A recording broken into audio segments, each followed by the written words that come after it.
Guys, nagpiprito tayo ngayon ng isda. Ito na siya guys.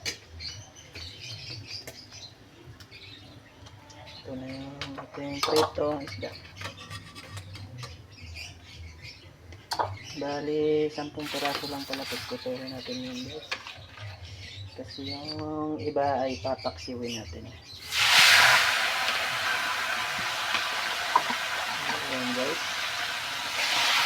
Medyo may kainitan na yung pita natin. Kaya konting ingat na lang guys para iwas sa paso. Alam nyo na, pag napaso tayo masakit pa sa iniwan. Guys, ito na yung ating pritong isda at ito rin yung ating papaksiwin guys. At yun lamang po guys. Thank you for watching. And don't forget to share and subscribe. Guys, nagpiprito tayo ngayon ng isda. Ito na siya guys.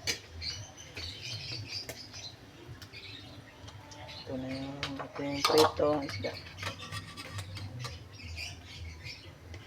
Bali, 10 piraso lang pala pagkutuhin natin yun guys. Kasi yung iba ay papaksiwin natin. Ayan guys.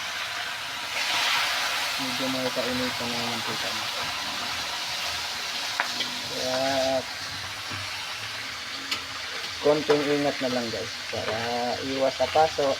Alam nyo na, pag napaso tayo masakit pa sa iniwan. Guys, ito na yung ating pritong isda at ito rin yung ating papaksiwin guys. At yun lamang po guys. Thank you for watching and don't forget to share and subscribe.